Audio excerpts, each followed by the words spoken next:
Olá, amigo ligado na programação da TVT e você que nos assiste pelo Sistema NET em todo o Brasil. Estamos começando mais um programa Brasil Consciência, uma realização do Sindicato Nacional dos Servidores Públicos Federais na área de Ciência e Tecnologia do setor aeroespacial. No programa de hoje, todo mundo quer saber, presidente Jair Bolsonaro, por que o motorista do senador Flávio Bolsonaro depositou R$89 mil na conta da primeira-dama Michele Bolsonaro.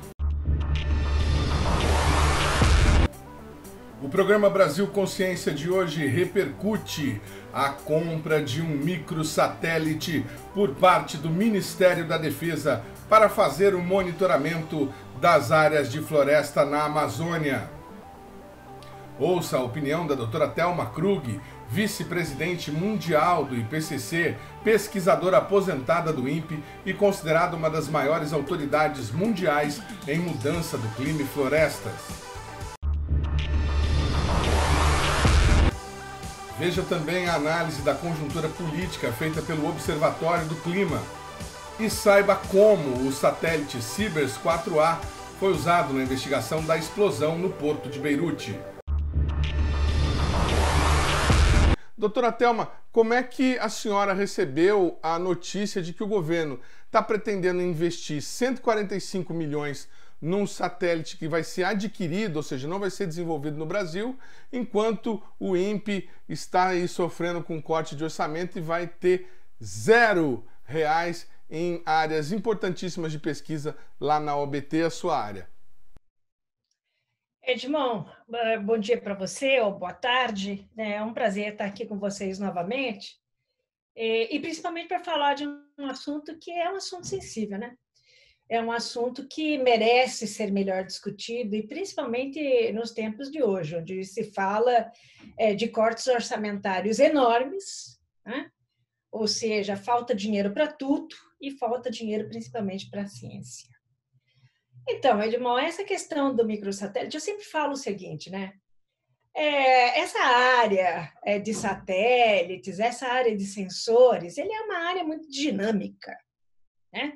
É uma área que praticamente está sempre se renovando, sempre trazendo novos sensores que podem te dar novas informações, não é? Mas eu faço várias perguntas com relação a isso. Ou seja, quando se trata de você comprar ou desenvolver, eu preferia muito mais desenvolver, né? Ou seja, se a gente for falar em termos de soberania, a soberania é a gente deter realmente a tecnologia e poder fazer no Brasil, né? Então, mas vamos lá. Então, quando a gente fala de desenvolver, o INPE já desenvolveu vários satélites, né? Em conjunto com a China, nós temos Cibers dando imagens maravilhosas, sendo avaliadas por pessoas que não são do INPE, tá? E que têm falado que as nossas imagens do Cibers, né, desse satélite sino brasileiro, de alta resolução, estão fornecendo imagens de até 5 metros, né, ou menos do que isso até, e estão assim, como eles mesmos dizem, né, está dando de 10-0 nos satélites, nos dados de satélites europeus ou mesmo dos Estados Unidos. Ou seja, o Brasil tem a competência de desenvolver. Mas toda vez que a gente fala em desenvolver satélites, a gente fala para que a gente quer? Essa é a primeira pergunta que a gente faz. Então, a gente fala, olha, eu quero ver floresta, eu quero um satélite para ver água, qualidade de água, eu quero ver agricultura. Ou seja, primeira coisa que a gente faz quando a gente pensa em desenvolver alguma coisa é estabelecer qual é a sua missão. Tá? E por falar em missão, o INPE justamente prima pelo fato de ter capacidade. Eu sempre falo muito isso, sabe, Edmond? Poxa vida, o Brasil investiu e continua investindo em desenvolver pesquisadores dentro e fora do Brasil, não é? Ou seja, se gasta um dinheiro enorme para você criar essa capacidade científica e tecnológica dentro do país, E é justamente o que o INPE faz. Ele tenta, até antes das missões acontecerem, se engajar para ver esse satélite que nós não estamos participando, para que ele seria bom? Tá? Ele vai conseguir ver isso? Ele vai conseguir ver aquilo? Onde que vai ser justamente o aporte que esse satélite vai trazer? Então, a gente identifica as bandas, né, que o satélite vai funcionar. Nesse caso do microsatélite, a gente está falando de um satélite de radar, que é um sistema complexo, eu não vou dizer para você que é um sistema simples, e ele é complexo porque ele opera muito diferente dos sistemas ópticos que a gente está acostumado. Mas o INPE ainda tem, eu diria, resquícios de um time fantástico que existiu. É claro que você sabe que o INPE também está perdendo muitas pessoas pela aposentadoria, não há reposição de quadro, não há investimento. Então, mas a gente ainda tem ainda bons, excelentes pesquisadores que se especializaram em radar.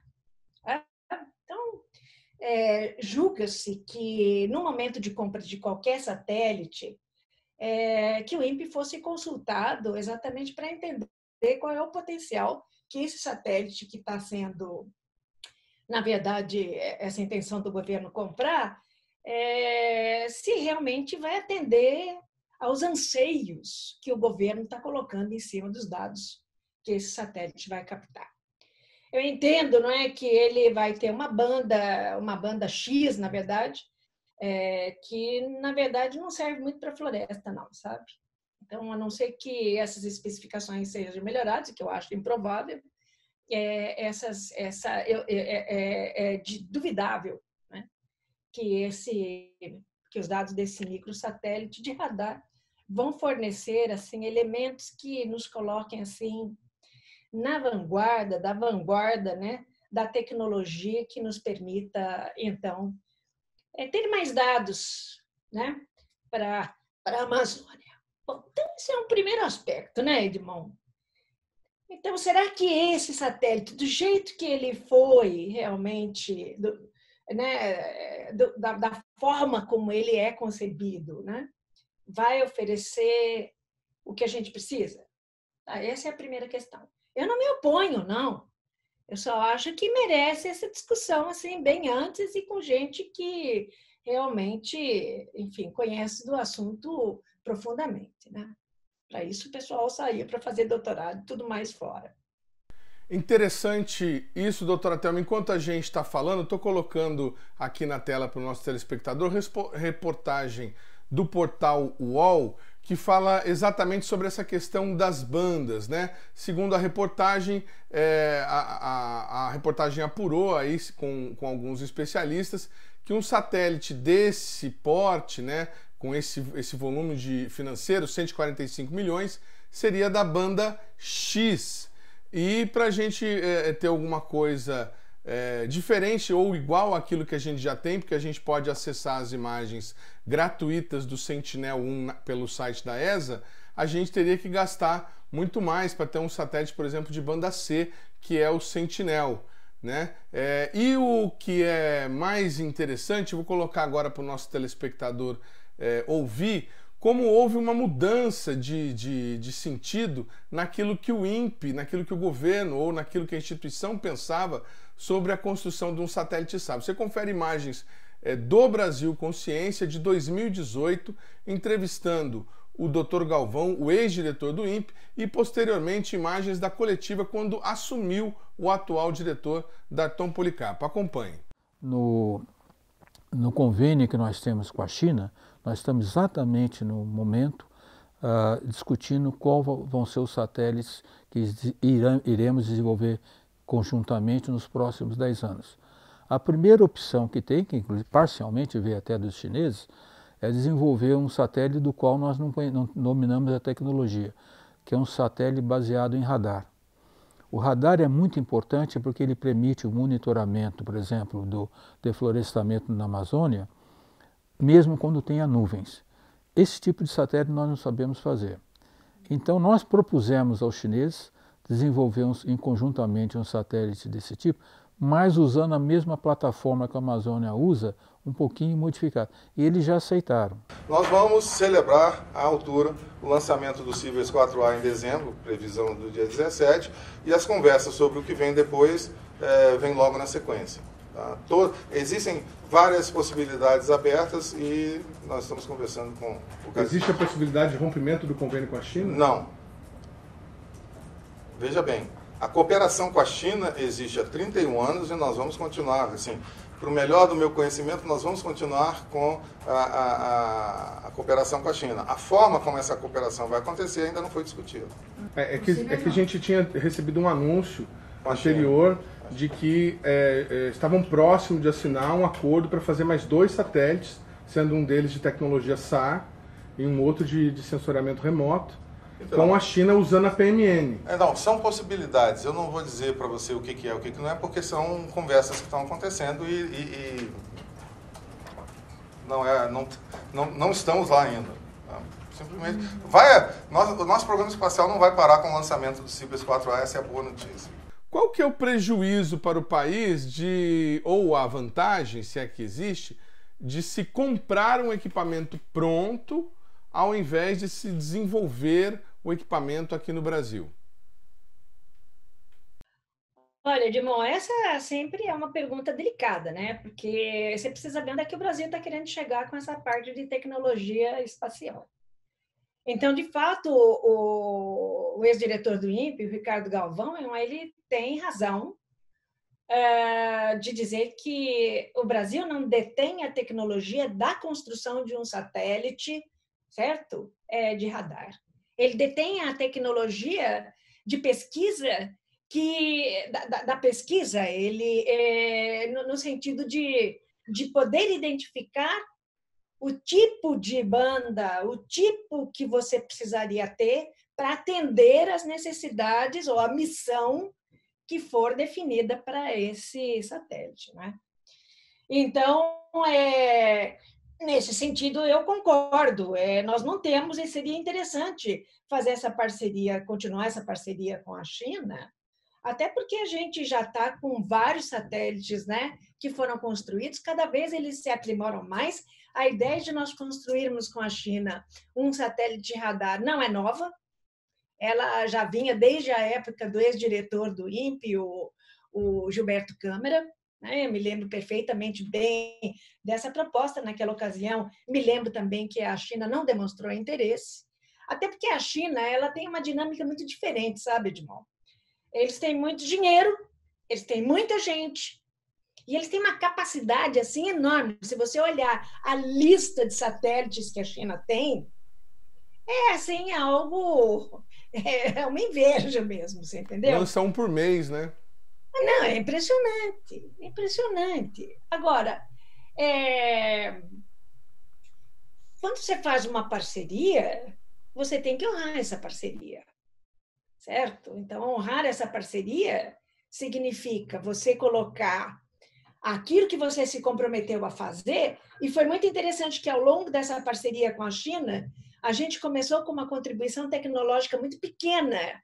Praticamente a gente ajudava a montar o satélite aqui no nosso laboratório de integração e testes, mas hoje o Brasil contribui com 50%, né? Ou seja, foram definidos os nichos, né? Ou seja, o que o Brasil vai fazer, o que a China vai fazer, e é claro que dentro disso você está criando também oportunidades para o setor privado. Você não pode ter aquela mente, sabe, de que você compra tudo, está tudo muito bem. Não, nós também temos, não é, um conjunto de empresas muito dependente do que se foi colocado em termos de que se esperava, não é, do futuro de investimentos em satélites no Brasil, né? Então, eu também tenho uma história que eu me lembro, o Edmond, que é interessante, talvez, lembrar. Eu me lembro que, durante a Guerra das Malvinas, Argentina e Inglaterra, aquela coisa toda, cortaram os dados para a Argentina, você entendeu? Os dados de satélite. Não, claro que não vão dizer que vão cortar, claro que vão dizer que você está tendo um problema de natureza técnica, mas é muito interessante que esses problemas acontecem bem na hora que você está aí no meio de uma maior necessidade de receber os dados.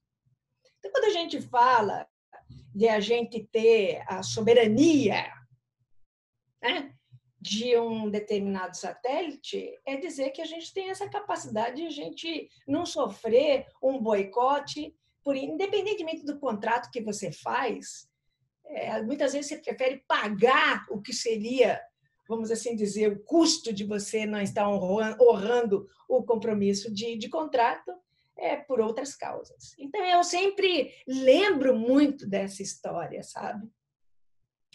Então, eu lamento muito, né? Você vê, o INPE tem um laboratório de integração de testes que acabou de ser expandido, né? Se pensa numa expansão ainda maior, e no fundo, ainda continuamos assim, com muito poucos investimentos de governo, vamos assim dizer, em novos satélites, né? Poderíamos ter muito mais, né? Estamos perdendo os engenheiros, né? Você perde os engenheiros porque você perde a motivação, né? E isso é realmente muito triste, né? Porque o custo de você formar essas pessoas foi muito grande para o país, né? O custo de você ter um laboratório, né, do porte que é o laboratório de integração e testes aqui do INPE, é um custo alto. Não é só da construção, mas é da manutenção. Então, eventualmente, ele vai ser um laboratório para atender outras demandas que não sejam as demandas de governo. E isso vai ser muito lamentável, né? Mas eu queria tocar num ponto, sabe, Edmond? Como eu falei, eu não sou contra. Você pode comprar, você pode querer ter dados, você pode ter um argumento de dizer, não, mas até construir, até lançar, o lançamento pode não ser bem sucedido. Você tem uma série, claro, de riscos, né?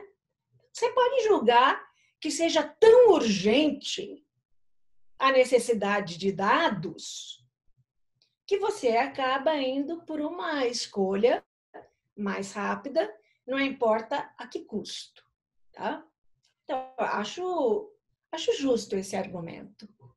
O que eu não acho justo é, na atual circunstância, aonde nem os dados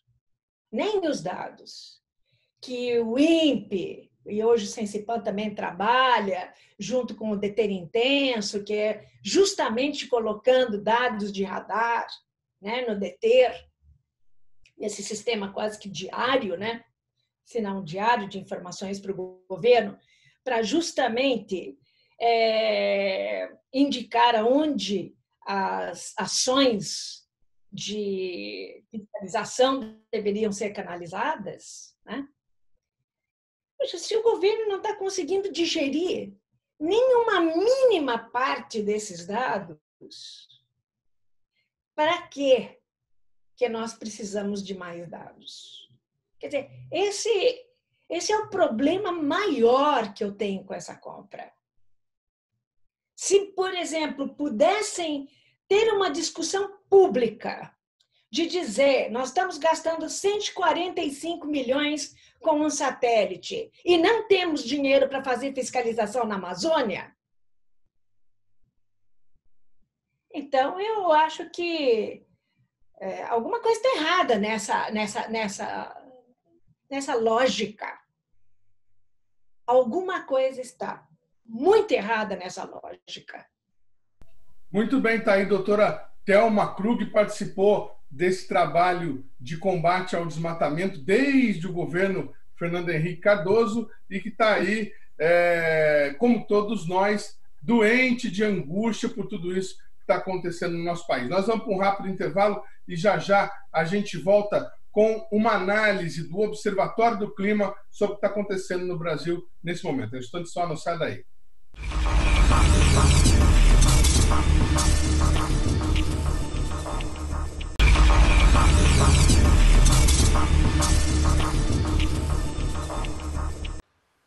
Muito bem, amigo do programa Brasil Consciência, nós estamos de volta agora para falar com o Cláudio Ângelo, que é coordenador de comunicação do Observatório do Clima Brasil. Muito bom dia, Cláudio Ângelo. Obrigado por você ter atendido aqui o nosso convite, está atendendo o Brasil Consciência. E a gente está entrando em contato por conta desse artigo aí muito repercutido na imprensa, que classifica o que está acontecendo com o INPE como sendo uma reprise daquilo que já aconteceu com o IBAMA. Por que é que você chegou nessa conclusão, Cláudio?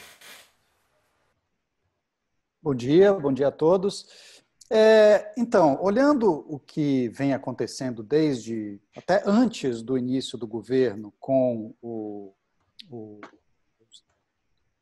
as informações que vêm, né, das estatísticas oficiais, não só do INPE, mas de vários outros órgãos, a gente vê que o governo federal atual ele tem uma certa dificuldade em lidar com dados, fatos, números e estatísticas oficiais, né? Além do contraditório também, né? Não vamos nem falar do contraditório, mas o presidente da República ele tem dificuldade com os dados de desemprego do IBGE, ele já criticou o IBGE, ele tem dificuldade com os dados de PIB, ele tem dificuldade, né, criou o tal do PIB privado, né, parece que já faz tanto tempo, mas isso foi no começo do ano, a história do PIBinho e do PIB privado. Ele tem dificuldade em lidar com os dados de pandemia, né? Tanto que, à plena luz do dia, ele censurou os dados do Ministério da Saúde de mortos infectados pela Covid, o que fez os veículos de imprensa criarem o seu próprio reporte de dados. Mas, há muito tempo, o presidente da República e os seus auxiliares têm uma dificuldade muito grande com os dados de desmatamento do INPE. Não sei quem se lembra aqui da primeira entrevista que o atual ministro do Meio Ambiente deu, logo em dezembro de 2018, depois de ser nomeado. Ele falava que os dados do INPE não permitem diferenciar desmatamento legal de ilegal.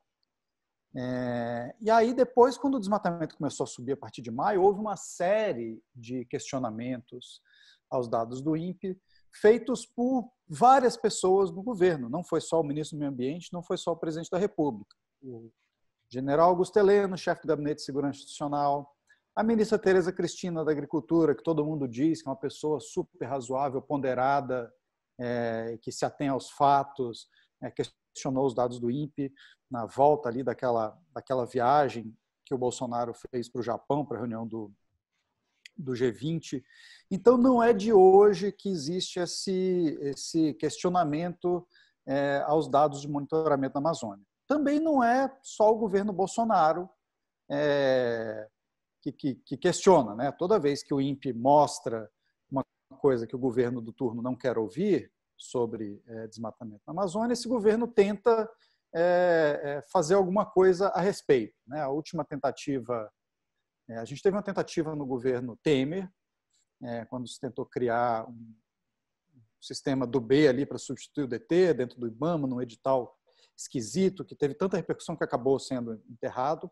A gente teve muito fortemente isso em 2008, no governo Lula, quando o então governador de Mato Grosso reclamou que os dados do DT estavam mentindo, mostrando como desmatadas áreas que não estavam desmatadas. E nessa ocasião o presidente chegou a cogitar entregar o monitoramento da Amazônia para a Embrapa Territorial, coisa que não aconteceu depois que se fez uma viagem com ministros e um monte de gente para o Mato Grosso para ver em loco, né, atestar ali, né, de helicóptero, que o que o INPE estava mostrando que estava desmatado, estava de fato desmatado. Então, essas tentativas nunca tiveram sucesso, até que chega o Bolsonaro, demite o diretor do INPE, bota um militar como... né, os funcionários do INPE chamam o interino de interventor, mas é um diretor interino, militar, que bola uma reestruturação completa do INPE, que até poucos dias atrás só existia na cabeça dele, embora ele já estivesse operando na prática como se o INPE estivesse reestruturado, inclusive exonerando a coordenadora de observação da Terra. Então, o que está acontecendo agora com o INPE é um pouco o que a gente já viu acontecer com o IBAMA em todo o ano passado, que você faz uma campanha de difamação do órgão, né, no caso do IBAMA, chamado de indústria de multa, os fiscais ideológicos.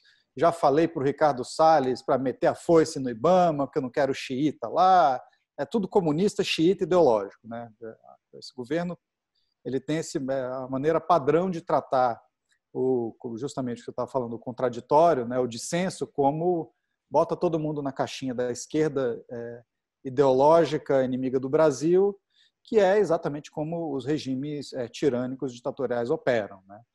Então, fez isso com o INPE, com o IBAMA, difamou o IBAMA, trocou a direção do IBAMA por um sujeito que né, não sei se dá para chamar de capacho, mas que tem um alinhamento muito forte com o regime,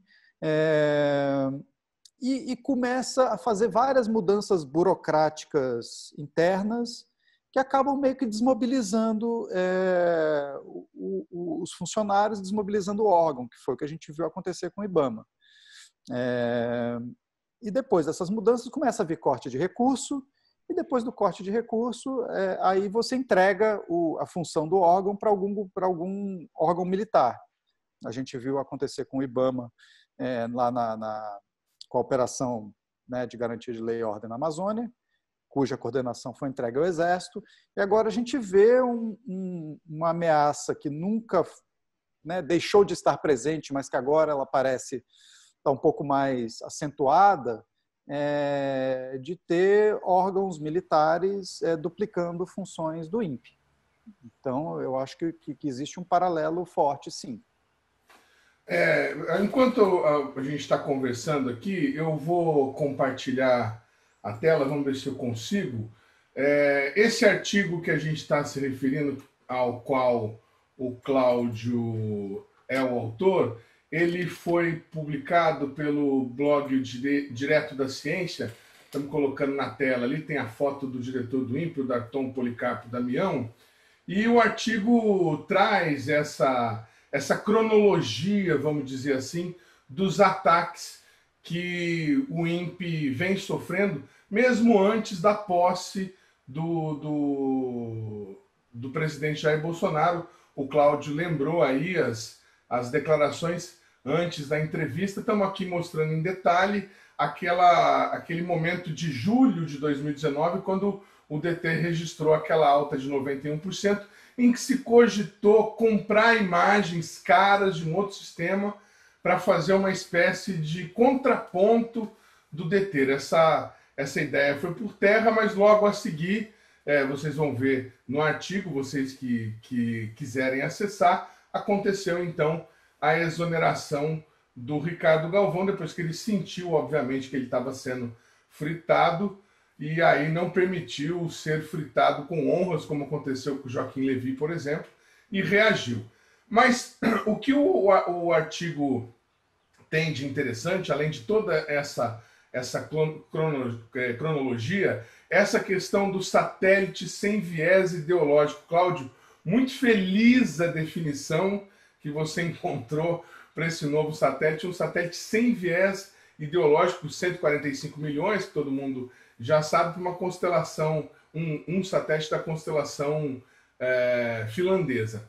E aí é que eu queria chamar a atenção, que você esclarecesse essa coisa entre o CENSIPAM, que é um órgão militar, e a Embrapa Territorial de Campinas, que você mesmo já falou, foi o órgão que iria absorver esse trabalho de monitoramento da Amazônia lá na gestão do Lula, caso aquela mudança pleiteada por Mato Grosso se concretizasse. Que relação perigosa é essa que você detalhou ali? Explica para o nosso telespectador, por gentileza, Cláudio. A Embrapa Monitoramento por Satélite, né? Antigamente ela se chamava Embrapa, aliás, hoje se chama Embrapa Territorial, antigamente era Embrapa Monitoramento por Satélite. Como o próprio nome diz, é um dos braços da Embrapa que cuida de sensoriamento remoto. Essa unidade da Embrapa, ela já tentou outras vezes, né, ficar com o monitoramento da Amazônia para si.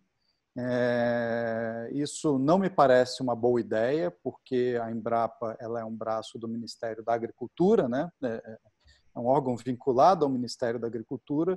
Então, é muito complicado, a meu ver, você entregar um monitoramento da Amazônia, de biomas, que são, né, uma coisa feita hoje pela pasta da Ciência e Tecnologia, a o órgão que representa, em tese, o setor regulado, né, que o Ministério que cuida da agropecuária. Dito isso, a gente já teve no governo Bolsonaro outros exemplos de entrega, né? Tudo que está acontecendo hoje no Ministério do Meio Ambiente é você entregar a regulação ambiental para ser controlada pelo setor que é regulado por ela. Aí você tem a transferência do Serviço Florestal Brasileiro para o Ministério da Agricultura, que é um pouco o plano inicial do Bolsonaro, não sei se todo mundo lembra, que ele queria fechar o Ministério do Meio Ambiente e entregar o Ministério do Meio Ambiente, transformá-lo numa secretaria da pasta da Agricultura. Na prática foi isso que aconteceu, embora formalmente ainda exista um Ministério do Meio Ambiente, um Ministro do Meio Ambiente, etc. Mas na prática isso já está na mão da Agricultura. Por outra razão, foi indicado para o Ministro do Meio Ambiente um sujeito que era diretor da Sociedade Rural Brasileira. Mas a Embrapa, ela sempre quis ter para si o monitoramento da Amazônia. Esse monitoramento ele é feito hoje oficialmente pelo INPE, mas existem outros órgãos do governo e fora do governo, né, outras instituições que também fazem monitoramento de biomas e monitoramento da Amazônia. O INPE faz, em parceria com a SOS Mata Atlântica, o monitoramento da Mata Atlântica. A gente tem a iniciativa Map Biomas, que monitora todos os biomas brasileiros, que é um consórcio que tem, inclusive, participação do IBAMA, que tem participação de gente do INPE e várias universidades. A gente tem a Universidade de Maryland, que tem um sistema também para monitorar florestas tropicais. E a gente tem o Sensipan, que é um órgão do Ministério da Defesa, ligado ao CIVAM, né, o CIPAM, os sistemas de proteção e monitoramento da Amazônia que surgiram com o CIVAM no governo Fernando Henrique Cardoso. E o Sensipan tem, há muitos anos, um monitoramento rápido da Amazônia no esquema do DT. Isso nunca foi aberto para a sociedade, né? A gente nunca soube quais eram esses dados, mas eles têm a capacidade de fazer esse monitoramento. Inclusive, pegaram um dinheiro do Fundo Amazônia um tempo atrás para fazer 64 milhões, 63 milhões, para criar um radar, né? O Amazônia SAR. Seria um satélite, um radar de abertura sintética, que era justamente para monitorar o que acontece embaixo de nuvens na Amazônia. E agora o CIPAM, o Sensipan,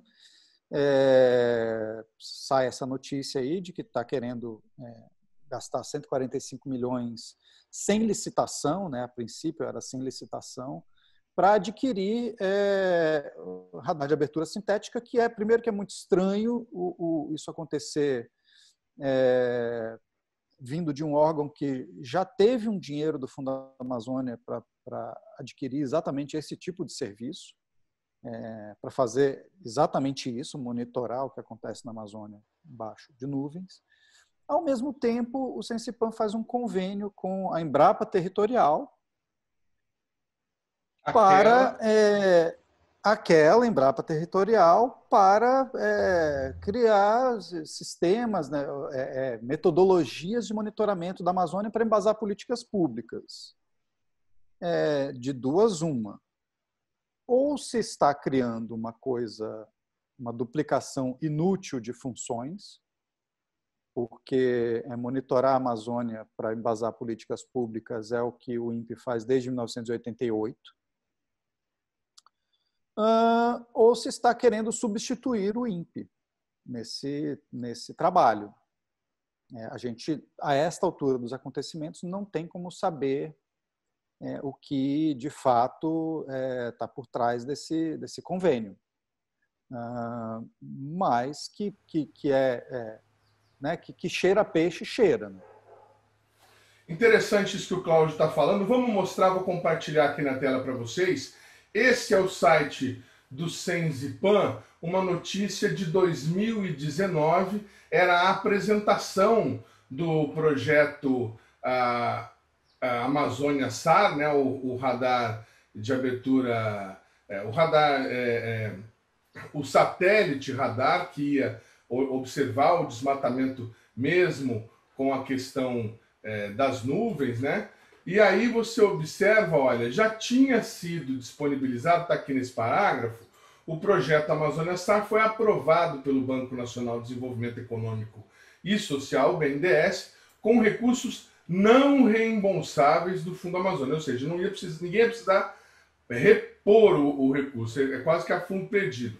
O contrato foi assinado dia 20 de julho de 2015, em cerimônia no Ministério da Defesa, e tem até julho de 2019 para ser concluído. O BNDES liberou 63,9 milhões provenientes do Fundo Amazônia e outros 16,6 milhões viriam do orçamento da União, somando 80,5 milhões. Isso para executar até 2019. Nós estamos em 2020 e agora está se falando em gastar 145 milhões nesse outro satélite. Como a transparência não é o forte desse governo, nós não sabemos até o momento se esses 145 milhões incluem aí estações de recepção de dados ou o próprio lançamento do satélite, porque não adianta comprar o satélite sem colocá-lo ao espaço. Mas isso já é mais caro, por exemplo, do que, ou quase o mesmo valor, do que foi gasto para fazer a metade brasileira do satélite Cibers 4A, esse que está voando e trazendo imagens do Brasil e de todo mundo. Outro dia mesmo, nós vamos mostrar nesse programa, usaram o satélite para buscar uma imagem lá de Beirute, no local do acidente. O que eu queria te perguntar, Cláudio, o que eu queria te perguntar é o seguinte: dá para acreditar que isso tudo é fruto de uma desorganização, de um despreparo do governo, que são iniciativas de um governo que está tentando buscar o caminho, ou nós estamos vivendo um projeto de desmonte dos órgãos de fiscalização em benefício dos desmatadores, agricultores e pessoas que querem ganhar dinheiro com a exploração da floresta? Acho que são duas coisas distintas aí. Existe um projeto de desmonte da governança ambiental brasileira. Na minha visão, isso é absolutamente cristalino. Você, de outra forma, não teria um ministro do Meio Ambiente que tomou 2 processos no Supremo, porque tinha 1 bilhão e 800 milhões de reais de Fundo Amazônia, de Fundo Clima, para investir justamente na proteção da Amazônia e na proteção do clima, e não gastou esse dinheiro. Você não teria um presidente do IBAMA tomando um processo por ter dado um despacho dizendo que você pode exportar madeira sem precisar de vistoria, né, prévia do IBAMA, sem precisar de inspeção nessas cargas. Quer dizer, tudo que um IBAMA que ficou quase um ano inteiro com 18 ou 19 coordenações, superintendências regionais, sem um chefe definitivo. E assim, e se você não quiser acreditar em mim, acredite no ministro do Meio Ambiente, que em 22 de abril deu aquela declaração que todo mundo conhece. Vamos aproveitar aqui que a imprensa está contando cadáveres da pandemia para passar a boiada. Então, assim, se não tivesse tido nenhuma outra evidência de que existe um desmonte em curso, essa declaração do ministro seria uma poderosíssima evidência de que há um desmonte em curso, né? É uma confissão, né? De qual é o projeto. Então, isso é uma coisa. Tem desmonte. Agora, como esse pregão, essa tentativa de contratação desse satélite se inclui ou não nesse desmonte, é uma coisa que a gente não consegue saber, justamente porque não existe transparência nenhuma do governo. Me parece, de novo, cheira a peixe o fato de você ter um ataque coordenado ao INPE, uma reestruturação maluca do Instituto, depois de tudo que aconteceu no ano passado, e aí, ao mesmo tempo, um convênio com a Embrapa para treinar pesquisadores e criar essa tal, né, esse monitoramento para embasar políticas públicas, etc. E, ao mesmo tempo, a aquisição de um equipamento por 145 milhões de reais para fazer coisas que, primeiro, hoje, né, saiu uma matéria semana passada do Rubens Valente no UOL, que o Rubens, junto com a Cristiane Kribich, que nunca sei o sobrenome dela, do ECO, foram os primeiros a publicar a história do satélite. E aí depois, na semana passada, o Rubens fez uma outra matéria, dizendo que, olha, esse serviço aqui que eles querem contratar já é fornecido de graça para o Brasil. O IBAMA tem isso de graça. Então, de novo, muito esquisito essas coisas todas acontecerem ao mesmo tempo. Pode ser descoordenação? Pode. Eu já trabalhei em governo, eu sei que existe uma quantidade imensa de coisas que acontecem em governo que parecem conspiração e são apenas incompetência. Pode, sim, ser apenas fruto de incompetência. Mas eu tendo a acreditar que alguém que propõe uma aquisição de equipamento dessa monta, né, com essa quantidade de dinheiro, num país que está na situação fiscal que o Brasil está, uma grana que daria para você fazer 50 anos de monitoramento do INPE, né, que são 145 milhões, dá para bancar o PRODES e o DT por 50 anos, acho pouco provável que isso tenha acontecido por acidente. Muito de novo, bem. É muito difícil saber o que se passa na cabeça dessas pessoas.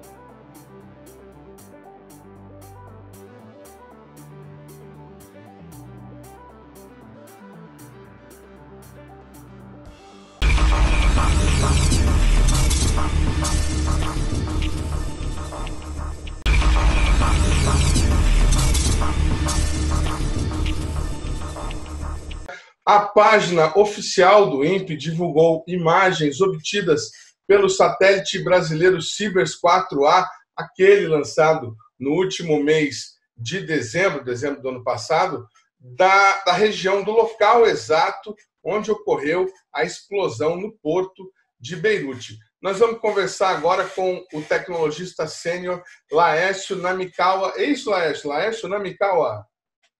Exato. Obrigado aí, o Laércio, por ter nos atendido. Laércio, primeiro explica para a gente como é que essas imagens foram obtidas, qual das câmeras embarcadas que conseguiu captar e quem que fez o processamento. Bom, as imagens foram captadas pela câmera WPM. A câmera WPM é uma câmera com 2 metros de resolução espacial. Então, para o caso como esse, de uma explosão em áreas urbanas, a resolução tem que ser melhor do que o nosso satélite Sibers 4A antigo, cuja melhor resolução espacial era de 5 metros. Em 5 metros de resolução, está no limite para verificar o tipo de danos, por exemplo, que uma explosão dessas causa numa área urbana. Então, com o novo satélite, o 4A, a gente consegue apoiar as ações de resgate e recuperação dessas áreas com danos em estruturas urbanas. O que foi feito nessa imagem, na verdade, começa bastante antes. nós não fizemos essa imagem simplesmente por fazer, nós temos participação do INPE, do Brasil, na verdade, na Carta Internacional Espaço e Grandes Desastres, aonde, quando acontece um desastre como esse, os satélites são acionados para responder a esse tipo de chamado. Neste caso, como o comissionamento do satélite, ou seja, a operacionalização dele, tornar ele realmente operacional, aconteceu há alguns dias, não havíamos ainda comunicado a disponibilidade do Cibers 4A para eles. Então, não fomos chamados para atender esse pedido, né, de resposta a esse desastre, mas o SENAD, que é o Centro Nacional de Gerenciamento de Riscos e Desastres do Ministério do Desenvolvimento Regional, pediu se nós podíamos imaginar para fazer o apoio à missão que foi, eu não lembro direito se já foi ou se não foi ainda, ao Líbano, ajudar na recuperação a esse desastre. Então, com o pedido do SENAD, nós acionamos o controle do satélite aqui no INPE e pedimos, então, que fosse feito o imageamento. Como nós temos o controle do satélite, nós conseguimos fazer o imageamento em, no máximo, 3 dias após feito o pedido. Então, o acidente foi no dia 5 e no dia 9 nós pudemos, então, ter a aquisição dessa imagem. O que acontece depois disso é que a imagem recebida é disponibilizada para esse chamado ou para esse caso e foi feito ainda um processamento que melhorar a resolução espacial das câmeras coloridas. As câmeras coloridas têm uma resolução de 8 metros e a câmera em preto e branco, vamos chamar assim, tem uma resolução espacial de 2 metros. Esse é o procedimento que todos os satélites fazem, adquirem uma imagem de resolução melhor em preto e branco e as coloridas numa resolução piorada. Legal, Laércio. Agora, a gente teve contato com essa imagem, o INPE, inclusive, divulgou a sua publicação no seu Twitter. Vou colocar aqui na tela, né, para o nosso telespectador também poder acompanhar. Essa imagem, na verdade, é do outro sensor, o sensor MUX, que tem 16 metros de resolução. E a comparação dela é com a imagem do satélite europeu Sentinel-2, que é de 10 metros de resolução. Por isso, a imagem após a explosão, que é essa que aparece um pouquinho mais amarelada, do satélite Cibers 4A, tem uma resolução espacial um pouco pior do que essa mais esbranquiçada, que é do Sentinel. Mas foi feita, então, essa animação entre as duas imagens para fazer a comparação. Mas essa é a câmera com 16 metros de resolução do Cibers 4A, não é a de 2 metros. A de 2 metros tem uma resolução ainda melhor, ou seja, ela faz um detalhamento maior da área com maior aproximação. É isso que você está querendo dizer? Sim. Legal. Exato. E a gente observa nessa de 16 metros, essa câmera que nós estamos vendo na imagem lá do teu Twitter, ela é uma câmera MUX. Então, essa é a câmera brasileira, que foi desenvolvida aqui no Brasil. Exato. Essa é a câmera brasileira, a câmera MUX. O satélite, na verdade, conta com 3 câmeras, sendo que a MUX e a WFI elas são as câmeras brasileiras desenvolvidas aqui no Brasil e instaladas no satélite. A câmera de 2 metros de resolução é uma câmera chinesa, é a contribuição da China para esse satélite que é construído conjuntamente com os chineses. Então, essa é produto das câmeras brasileiras, a imagem que está sendo visualizada. Legal. Agora, vocês também obtiveram, né, a imagem da câmera chinesa. Essa imagem dá para ver alguma coisa mais detalhada? Você chegou a trabalhar com ela, Laércio? Isso. Se você... acho que um pouco acima ou abaixo deve ter a imagem com a resolução melhorada. Mas aqui, nessa imagem... Aqui, a comparação... Vamos tentar me achar aqui. Notícia deve ser essa aí. E a imagem adquirida aqui. Essa aqui, então, é a imagem adquirida. Vamos ver se a gente consegue É isso aqui? Exato. Pois não. Pode dar um clique nessa imagem que eu acho que ele mostra ela. Legal. Isso. Nessa imagem é possível de ver praticamente todos os detalhes do desastre. Algumas imagens colocadas na mídia internacional, com alguns satélites que operam com resoluções um pouco melhores do que a nossa câmera, conseguem mostrar alguns pequenos detalhes, mas que, na verdade, não são tão relevantes. Por exemplo, esse navio de cruzeiro que ficou tombado, é possível ver as janelas do navio de cruzeiro, mas para a gente não interessa muito na hora de avaliar os danos causados pela explosão. Então, com a resolução de 2 metros, dá para verificar nessa área todos os galpões próximos ao porto que perderam a sua cobertura. E esses detalhes, por exemplo, não conseguem ser percebidos na imagem com 16 metros de resolução. Outros detalhes que podem ser percebidos na imagem, se fosse possível fazer uma aproximação melhor nessa cena, mas nós conseguimos fazer isso com os softwares, verificar, por exemplo, que algumas dessas ruas estão com bastante detrito devido à quebra de vidraças que aconteceu aí nessa região, tá? Além da grande destruição na área do porto, com todos esses galpões que tiveram telhados arrancados, ou até, no caso do galpão que estava com o material, ficou somente uma cratera, onde o próprio mar invadiu aí bem no centro da imagem. A cratera causada pela explosão é razoavelmente profunda, ela tem uns 120, 150 metros de diâmetro e ela foi totalmente preenchida aí pela água do mar. Que coisa, uma cratera. A gente vê no centro da imagem, ali onde tem aquela pequena... No comparativo das câmeras anterior, né, das câmeras de 16 metros, dava para ver, agora mais aproximado, tem um navio tombado ali. E interessante saber que, se vocês quisessem, daria para aproximar muito mais e ver detalhes aí do telhado, até as janelas do navio. Só para que o nosso telespectador entenda, essa imagem, tal qual nós estamos vendo ela nesse momento, não é a imagem que o satélite produz inicialmente, né? Vocês aí no INPE têm que fazer o tal do processamento, que pega aquela imagem lá preta e branca e tal, e transforma nessa imagem colorida com as cores que a gente está acostumado a ver. Isso é um processo que usa inteligência artificial, não é isso? O senhor me corrija se eu estiver errado.